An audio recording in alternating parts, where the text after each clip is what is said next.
Hello, പുതിയ മഞ്ഞ വീഡിയോയിലേക്ക് ഏവർക്കും വളരെ സന്തോഷത്തോടെ വളരെ ഹാർദവമായി സ്വാഗതം അറിയിക്കുന്നു. ഇന്ന് ഒരു വലിയ നല്ല കാര്യം പറയാനാണ് ഞാൻ വന്നത് കേട്ടോ. കയ്യിലിരിക്കുന്ന ചക്കയാണ്. ഞാൻ ഇന്നലെ വീട്ടിൽ പോയായിരുന്നു. അപ്പോൾ അവിടുന്ന് ചക്ക കിട്ടി, മാംഗോസ്റ്റിൻ കിട്ടി, നല്ല റെഡ് പപ്പായ കിട്ടി. അതെല്ലാം ഓരോരോ വിഭവങ്ങൾ ഉണ്ടാക്കി കാണിക്കാം. പച്ചച്ചക്ക കണ്ടോ, കുറച്ച് പച്ചച്ചക്ക ചുള എടുത്തിട്ടുണ്ട്. ബാക്കിയുള്ളതെല്ലാം ഞാൻ അരിഞ്ഞു വെച്ചിട്ടുണ്ട്. അത് ചക്ക കുഴയ്ക്കാം, ചക്ക എരിശ്ശേരി ഉണ്ടാക്കാം, പിന്നെ ചക്ക കൊണ്ട് ഒരു വേറെ വിഭവം കൂടെ ഉണ്ടാക്കാം. ഇപ്പോൾ ഉണ്ടാക്കാൻ പോകുന്ന അതല്ല. ഇപ്പോൾ ഒരു ഡിന്നർ കഴിക്കാൻ വേണ്ടി ഒരു ദോശ വേണം. ഇന്ന് വൈകിട്ട് ദോശയാക്കി. അപ്പോൾ ചക്ക ദോശ എങ്ങനെയാണ് ഉണ്ടാക്കുന്നത്? ഇത്രയും ചക്ക അത് അരിഞ്ഞാൽ ഇത്രയും കാണും. ഇത്രയും ചക്ക അരിഞ്ഞ് എടുക്കുന്നു. ഈ അരിഞ്ഞ ചക്ക ഇത് മിക്സിയിലിട്ട് അടിക്കുകയാണ്. മിക്സിയുടെ ചെറിയ ബൗളില്ലേ, അതിനകത്തോട്ട് ഇട്ടിട്ട് നമുക്ക് ഏതൊക്കെ ഫ്ലേവറാണ് ഇഷ്ടം. ഞാൻ സാധാരണ സ്വല്പം ഉള്ളി, ഇച്ചിരി വെളുത്തുള്ളി, കുറച്ച് ചുവന്നുള്ളി, ശകലം ഇഞ്ചി, കറിവേപ്പില, പിന്നെ അതിൻ്റെ കൂടെ മല്ലിയില, ഉപ്പും ചേർത്ത് അരയ്ക്കും. ഈ അരച്ച് എടുത്തതാണ് ഈ കാണുന്നത്. കണ്ടോ, ഇതാണ് അരച്ചെടുത്ത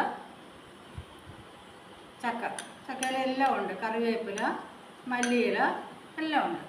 ഈ ചക്ക നമ്മൾ എന്താ ചെയ്യുന്നതെന്ന് അറിയുമോ? ഇത് ഗോതമ്പ് മാവ് മിക്സിയിലിട്ട് അടിക്കണം. ഉപ്പും ചേർത്ത് അടിച്ചാൽ അങ്ങനെയാണ് ദോശയ്ക്ക് നല്ലത്. നമ്മൾ കൈ കൊണ്ട് ഇങ്ങനെ കുഴയ്ക്കാതെ മിക്സിയിലൊന്ന് അടിച്ചെടുത്താൽ ഗോതമ്പ് നല്ല രുചിയാണ്. ഗോതമ്പ് ദോശ ഉണ്ടാക്കാനും എളുപ്പമാണ്. അപ്പോൾ ഈ ചക്ക അരച്ചത് തേങ്ങ വേണമെങ്കിലും ചേർക്കാം കേട്ടോ. തേങ്ങ ജീരകമൊക്കെ ചേർക്കാം. നിങ്ങളുടെയൊക്കെ ഏതാണോ ദോശയ്ക്ക്, അപ്പം ദോശയായിട്ട് ചുടാം, നെയ് റോസ്റ്റ് പോലെ ചുടാം, ഏത് രീതിയിലും ചുടാം. പക്ഷേ ഈ മസാല ഇത് ഒത്തിരി നല്ലതാണ്. കാരണം ഈ ചക്ക ഡയബറ്റിക്കിന് മരുന്നെന്നറിയാമല്ലോ, പച്ചച്ചക്ക. അതുകൊണ്ടാണ് ഞാൻ ഈ ചക്ക ചേർത്ത് ഗോതമ്പ് ദോശ. ഇത് ഗോതമ്പ് മാവ് മിക്സിയിൽ അടിച്ചെടുത്തത്, ഇത് അരിയുടെ ദോശമാവ്. അപ്പോൾ ഇത് രണ്ടിലും ഈ ചക്ക ചേർക്കാൻ പോവുകയാണ്. ഈ പകുതി ഇതിനകത്തും ചേർത്ത് ദോശ ഉണ്ടാക്കാൻ പോവുക. അപ്പോൾ ഒന്ന് ചക്ക ഗോതമ്പ് ദോശ, ഒന്ന് ചക്ക അരി ദോശ. അപ്പോൾ ഇത് രണ്ടും ചേർത്ത് നിങ്ങൾക്ക് സ്വല്പം നേരം വെച്ച് കഴിഞ്ഞിട്ട് സ്വല്പം ഒന്ന് പുളിപ്പിച്ച് ചുടും. ഇത് ദോശമാവാണ്, അരിദോശമാവ്. ഇത് ഗോതമ്പ് മാവ്.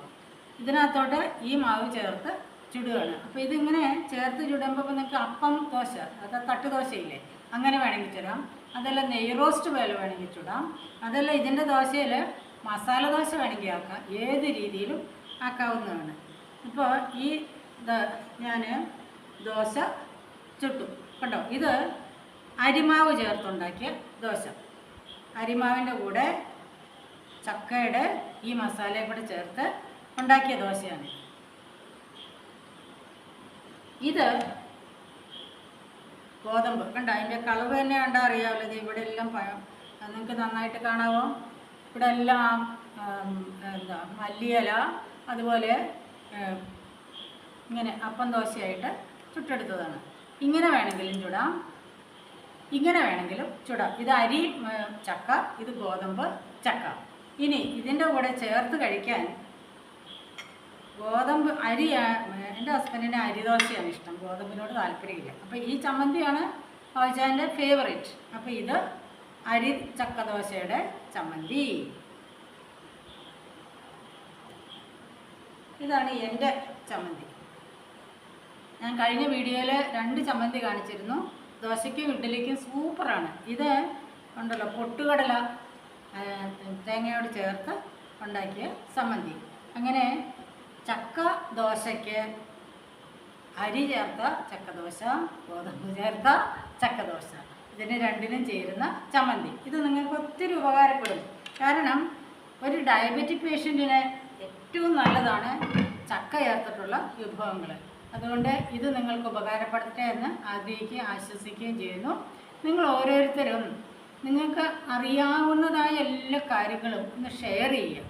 ഷെയറിങ് ആൻഡ് കെയറിങ് അതൊത്തിരി നമുക്ക് ഉപകാരമുള്ളതാണ്. ഷെയർ ചെയ്യാൻ പറ്റണമെങ്കിൽ നിങ്ങൾക്ക് മറ്റുള്ളവരോടൊക്കെ നല്ല സ്നേഹം ഉണ്ടായിരിക്കണം.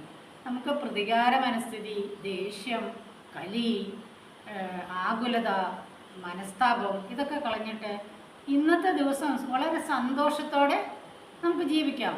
ഇന്നലകൾ കഴിഞ്ഞു പോയല്ലോ, നമുക്ക് നാളെക്കുറിച്ച് ഭാരപ്പെടണ്ട. കാരണം നിങ്ങൾക്ക് ജീവിക്കാനും എനിക്ക് ജീവിക്കാനും നമുക്കെല്ലാവർക്കും ജീവിക്കാനും ഈ ലോകത്തിലേക്ക് നമ്മെ അയച്ചത് നമ്മുടെ ദൈവമല്ലേ.